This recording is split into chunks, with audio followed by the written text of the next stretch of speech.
Spin-off apartemen. Elena meneliti seluruh tubuhnya. Pakaiannya masih lengkap beserta dalamannya. Kenapa? Kamu pikir aku ngapa-ngapain kamu? Tanya Daniel tanpa ekspresi seraya mengeluarkan roti bakar dari oven. Elena mengerutkan kening, wajahnya suram. Hei, Om, katakan padaku, kenapa aku bisa ada di tempat ini? Ini tempatmu, kan? Selidik Elena. Syah. Jawab Daniel singkat. Dia mengaduk susu putih hangat 2 gelas. Duduklah, sarapan dulu. Enggak, mana tahu roti dan susu itu dikasih obat enggak jelas. Tolak Elena. Daniel menghela napas, dia berkacak pinggang. Justru aku yang membawamu pulang ke sini, karena melihat lelaki di meja bar semalam mencampurkan sesuatu ke minumanmu, Nona Elena Klister. Elena kembali mengernyit. Om tahu nama lengkapku. Ya jelas. Kamu artis muda yang sedang hit di berbagai media sosial. Kisah asmaramu dengan Lennart Dharmawangsa saja selalu menjadi tren. Netizen selalu mengeluh-elukan hubungan kalian. Bagaimana aku tidak tahu siapa dirimu, Nona? Daniel menjawab santai.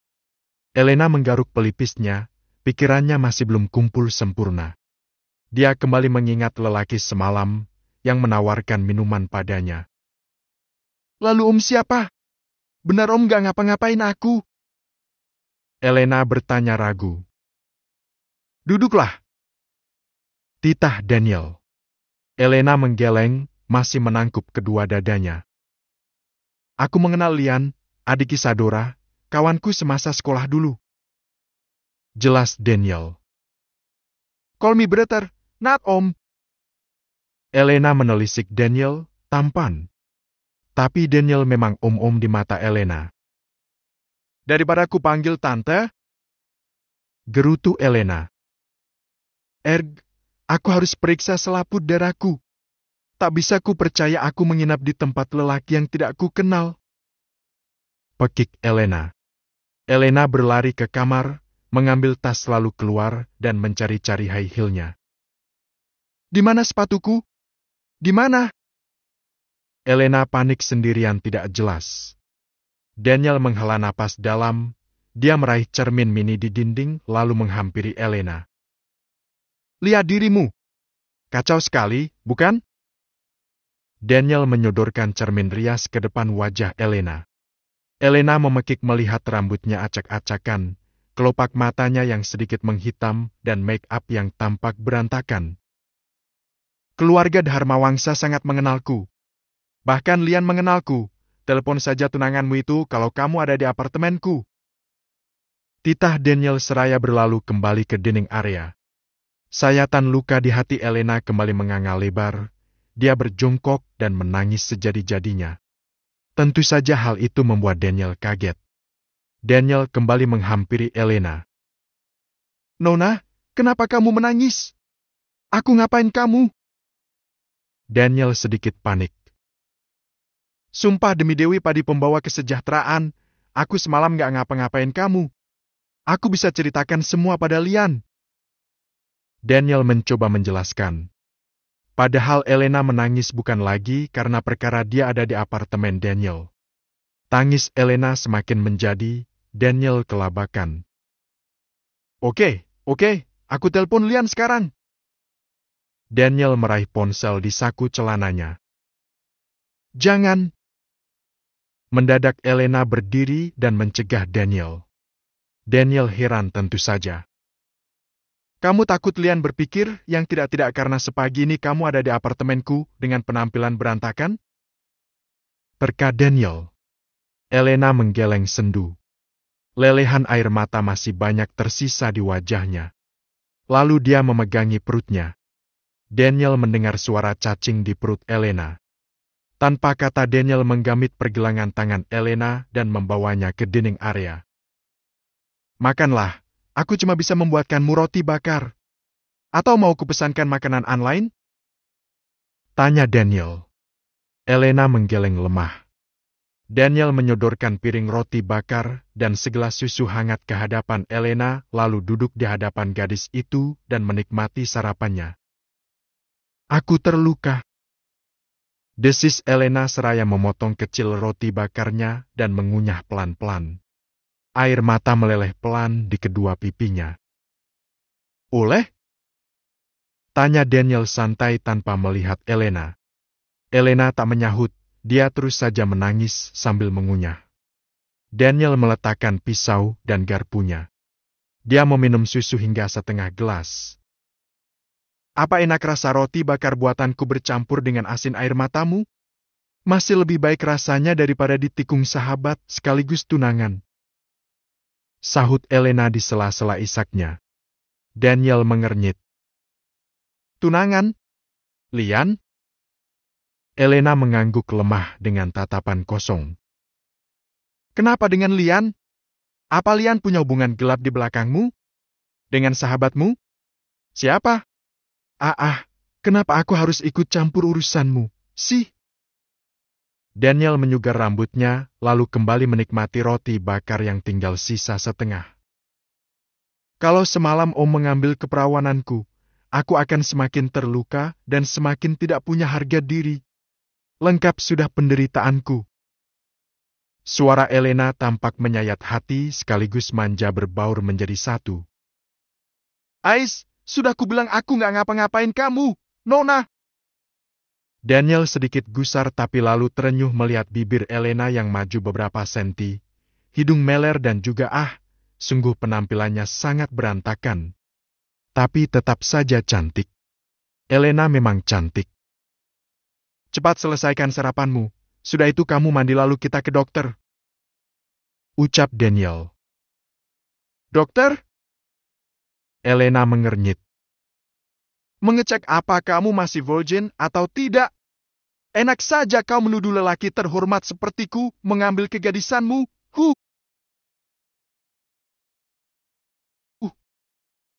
Daniel tidak terima dengan tudingan Elena sejak tadi.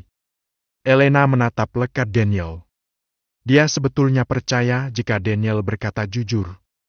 Mata Daniel tampak tulus dan penampilannya memang seperti laki-laki yang baik. "Om tinggal sendirian di sini?" tanya Elena. "Apa aku setua itu? Aku seumuran kakaknya Lian. Hei! Perutku juga tidak buncit, lihat." Daniel membuka seluruh resleting ke meja depannya yang sejak tadi terbuka setengah. Terpampang body six-pack yang tegap dan kokoh di hadapan Elena. Elena menutup mata. Kedua pipinya semerah tomat. Untuk pertama kalinya Elena melihat seorang lelaki bertelanjang dada dan perut di hadapannya. Daniel sendiri ikut merasa malu lalu kembali menaikkan resleting ke mejanya. Tetap setengah seperti tadi hingga dadanya yang bidang tetap nampak, bahkan terkesan seksi. "Sebaiknya aku telepon Lian dan memintanya ke sini." Daniel kembali teringat Lian. "Jangan, Om. Sudah kubilang Lian bukan lagi tunanganku. Kau serius?" tanya Daniel. Elena mengangguk sendu. "Jadi itu alasanmu semalam mabuk sendirian di pub?" Elena mengangguk lagi. "Kenapa melarikan diri pada minuman? Memang kamu gak punya Tuhan? Kamu Muslim, toh?" Elena mengangguk. "Aku tetap sholat, kok.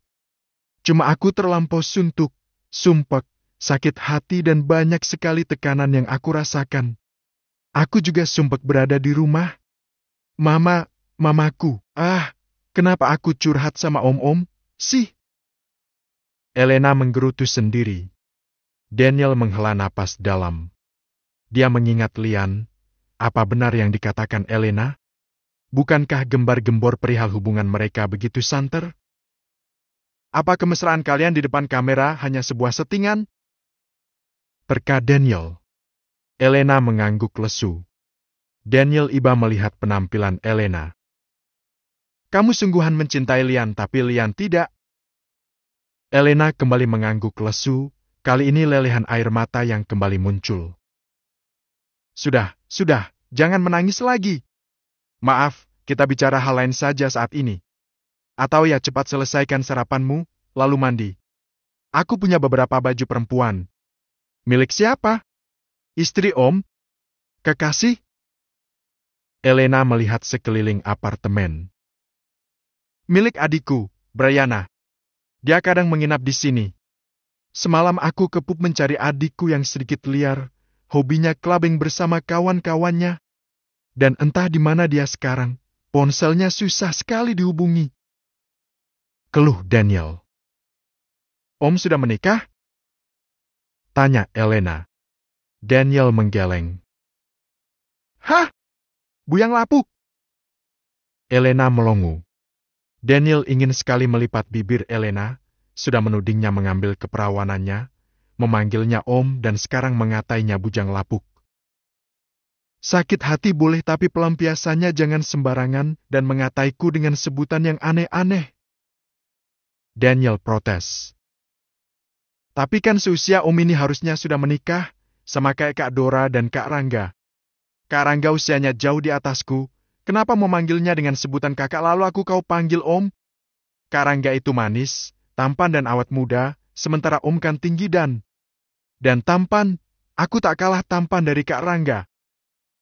Daniel masih saja tidak terima dipanggil Om lalu kini dibanding-bandingkan dengan Rangga. Ya, sih. Tampan. Elena mengakui Mia dalam hati. Lebih macho dan seksi. Demi apa aku memuji Om-Om di depanku ini? Elena mengusir pikiran aneh yang tiba-tiba menyelinap. Roti bakarnya sudah habis. Susu segelas pun sudah tandas. Jadi ke dokter? Periksa kevirginanmu? Tanya Daniel. Elena diam, dia tidak merasakan sakit apapun di bagian genitalnya, terlebih nalurinya mengatakan jika Daniel adalah pria baik-baik karena sangat mengenal keluarga Dharma Wangsa. Apa aku boleh tidur lagi di sini? Tanya Elena lirih. Tidur? Nomor kamar yang kamu pakai sekarang adalah kamar Brianna. Aku harus bilang apa padanya, bawa perempuan kecil ke apartemenku dan... Enak saja perempuan kecil. Aku seorang gadis dewasa. Sanggah Elena cepat. Nah, kau sendiri tak terima dipanggil perempuan kecil, kan? Dasar aneh. Gerutu Daniel. Aku perempuan dewasa, cantik tapi tak bisa memikat hati lelaki yang kupuja. Elena kembali menangis. Ingusnya sudah bercampur dengan air matanya.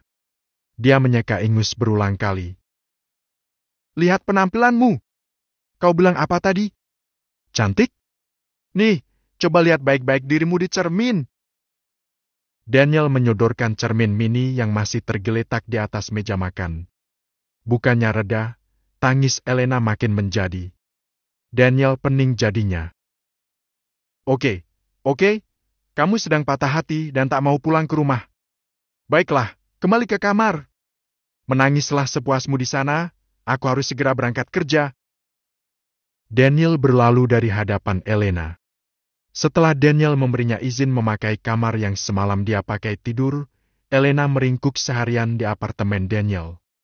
Bahkan diam-diam Daniel mengkhawatirkan Elena dan meminta asistennya mengirim makanan saat siang hari, memastikan Elena tidak kelaparan. Sore hari saat pulang kerja, Daniel pun membawa makanan untuk Elena. Meski dia bingung harus menghadapi Elena sampai kapan.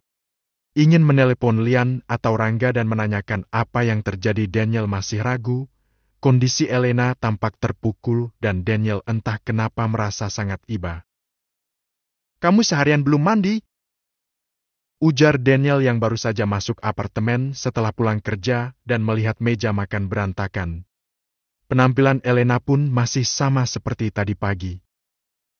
Ini, kubelikan beberapa baju dan dalaman, semoga cukup. Mandi sana. Elena terbelalak melihat dalaman yang dibelikan Daniel lalu mencoba bra di luar pakaian yang dia kenakan. Wah, memang pengalaman, ya. Bisa pas begini beliin pakaian dalam perempuan, hebat. Elena seketika lupa kesedihannya dan merasa surprise mendapati Daniel seperhatian itu padanya, hingga membelikan dirinya pakaian dalam dan ukurannya pun sangat pas. Daniel tak mau berdebat dengan gadis kecil di depannya. Terlebih Elena menjembrengkan pakaian dalamnya tanpa rasa risih. Orang sakit hati sampai nggak punya malu nyobain bra di depanku.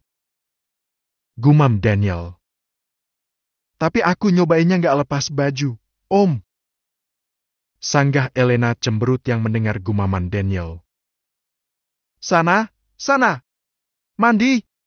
Badanmu bau, dan cepat ganti baju lalu kita pulang ke rumahmu. Titah Daniel. Gak mau. Aku mau tetap di sini. Rajuk Elena. Mau sampai kapan kamu ada di sini? Daniel mendesis. Sampai sedihku hilang. Elena berlalu masuk kamar membawa paper bag berisi baju dan pakaian dalam. Tinggallah Daniel yang merasa pening dan menyesal telah membawa Elena pulang ke apartemennya. Bagaimana jadinya jika keluarganya tahu dia memasukkan anak gadis orang ke apartemennya? Spin-off kerjasama. Kamu telah mencapai batas bab. Spin-off kerjasama. Semua penghuni rumah keluarga Dharma Wangsa terpaku melihat Sean Dharma Wangsa mengenalkan Rere sebagai istri Lian. Tak ada yang bersuara. Head deh, pada kicep semua, yak. Gumam Sri pelan. Sri pelan-pelan berjinjit mendekat pada Sean. Tuan teh lagi ngeperan kita? Tanya Sri hati-hati. Sean menggeleng. Nah bet ujug-ujug dan Lian ngehamilan parawan? Saha eta? Bawa ngeperan, hamil naku terus ngaku-ngaku ungkul sugan. Pedah den Lian pan artis, jaba kabogona teneng Elena. Nah jadi beda Q? Sri, kita sedang serius. Bisakah kamu bicara dengan bahasa Indonesia yang baik dan benar? Keluh Sean. Kenapa Den Lian senang sekali membuat kejutan membawa nona muda dalam keadaan hamil? Kapan mereka nikah, Tuan? Sri mentranslate pokok utama ucapannya. Ya, duduklah di sebelahku agar kamu mudeng. Titah Sean. Sri mengangguk dengan patuh. Di sebelah kanan Sean adalah Lanita dan di sebelah kirinya adalah Sri, asisten rumah tangga Sean yang selalu banyak drama dan senang sekali berbahasa Womeng. Sean menjelaskan dengan detail dan terperinci mengenai Lian dan Rere, panjang kali lebar tanpa ada yang terlewat hingga kisah Lian dan Rere yang harus dinikahkan oleh Gus Rusli. Sri terbelalak tak percaya. Kutan geuning dan Lian menigercap, Gusti I. Sri mengusap wajahnya, mendekati Rere dan tersenyum padanya lalu mengelus perutnya. Kamu sedang mengandung keturunan Dharma Wangsa, Nona. Rere masih belum bisa tersenyum lepas. Dia masih syak dengan sikap Elena yang tanpa bicara apapun tiba-tiba mengikhlaskan dirinya untuk Lian. Serta penerimaan Sean dan Lanita yang sangat di luar dugaan. Dirinya mantan pemulung, mereka tahu itu. Tapi kenapa sedikit pun tak ada penolakan? Apa dirinya sedang bermimpi? Padahal kemarin dia masih tidur di atas kasur lipat di kontrakan yang sempit. Kini dia berada di kamar yang megah, kamar milik Lian tentu saja, suaminya. Rumah Sean sedang ramai, keluarga besar berbondong-bondong ada di sana, ingin mengetahui kabar Lian, Elena dan Rere. Yang lebih mengherankan Rere, tak ada satupun yang memandang rendah padanya. Padahal Sean sudah menceritakan siapa dirinya sesungguhnya. Di hadapannya adalah orang-orang pemilik uang tak berseri, tapi lalu mereka tersenyum, merangkul serta memberi selamat padanya juga Lian. Lian, apa ini mimpi? Aku dulunya seorang pemulung, kenapa seluruh keluargamu berkenan menerimaku? Rere sedikit gemetar, lalu mencubit tangannya sendiri. Ini bukan mimpi. Mana ada yang berani menentang Papa? Kalaupun ada, tak akan ada yang menunjukkan keberatan dengan terang-terangan. Tapi lihatlah, apakah senyum keluargaku palsu? Tidak sama sekali, bukan? Mereka tulus, setulus aku mencintaimu sejak dulu. Bisik Lian. Rere ingin menangis saja. Tapi lalu dia teringat Hans. Hans sangat baik padanya serta selalu menawarkan diri untuk menjadi ayah bagi janin yang dikandungnya. Hans, berdiri di depan kontrakan Rere. Dia kebingungan saat Rere mengatakan dirinya tak ada di kontrakan dan sedang berada di rumah suaminya. Apa benar kamu berada di rumah Arthur Dharmawangsa, Ray? Benarkah dia ayah dari bayi yang kamu kandung? Bukankah Lennart adalah kekasih dan tunangan Elena? Kenapa bisa dia menghamilimu? Hans bergumam lirih. Kantong plastik berisi makanan serta susu hamil yang dibawa Hans seluruh ke atas rerumputan di pekarangan kontrakan Rere. Hans sudah berharap banyak pada Rere, dia senang sekali bisa membantu ibu muda yang sedang hamil itu. Tapi ternyata Rere adalah milik keluarga Dharmawangsa. Hans kembali terluka. Tapi dirinya bisa apa? Sejak dulu Rere memang sulit digapai. Starla menelpon Elena. Kamu di mana? Mama sama papa khawatir sejak kemarin kamu pergi dan belum pulang. Ucap Starla. Aku sudah memberitahu papa kalau aku ada di tempat yang aman dan sedang ingin sendirian. Jawab Elena di seberang telepon. Ya, di mana? Mama nggak perlu tahu. Kalau mama tahu pasti mama bakal gerecokin aku lagi, mencecarku dengan banyak pertanyaan dan menuntut ini itu seperti yang biasa mama lakukan. Aku sudah besar, Ma, aku bisa jaga diri. Elena!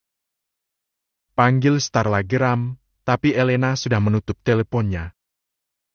Anak ini kenapa jadi susah diatur, sih? Starla menggerutu di depan lelaki yang dulu ditemuinya diam-diam. Apa aku perlu mencari tahu di mana keberadaan Elena?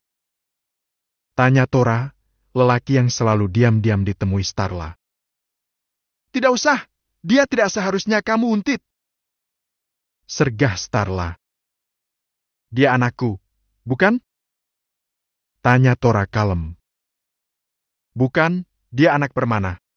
Aku sudah memeriksa DNA, mereka memiliki kecocokan 99%. Malam saat Permana nyaris kehilangan akal karena kematian Pertiwi, aku menghiburnya susah payah. Walaupun malam itu Permana menganggapku sedang berhubungan badan dengan Pertiwi, tak masalah bagiku, yang terpenting, aku mengandung benihnya.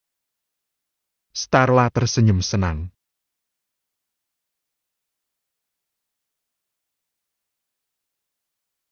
Tapi tetap saja setelah itu kamu selalu menghabiskan malam-malam bersamaku, Starla. Ucap Tora. Kau jangan sering menemuiku sekarang. Permana akan lama tinggal di Indonesia. Mungkin 2 atau 3 bulan dia ada di sini. Sahut Starla. Aku tak bisa menahan selama itu, Starla. Tubuhmu sudah candu bagiku. Aku sudah bahagia dengan suamiku, tapi anakku malah mengacaukan semuanya. Kau jangan ikut-ikutan membuat kepalaku menjadi pening, mau pecah saja rasanya kepalaku ini. Starla, kau bayar aku dengan tubuhmu atau uangmu? Pilih mana? Aku yang sudah memuluskan rencanamu menjadi istri Permana Adipati. Tora berkata tegas. Starla mendengus kesal. Aku tak bisa bersamamu malam ini dan selama 3 bulan ke depan. Jangan mengancamku. Aku akan mentransfer sejumlah uang padamu. Starla bangkit dari duduknya lalu keluar dari restoran dengan hati kesal. Tora ikut keluar restoran tapi berjalan berlawanan arah dengan Starla. Sementara di dalam restoran 2 orang yang sama-sama berjalan tergesa hendak mengikuti Tora saling bertabrakan. Oh!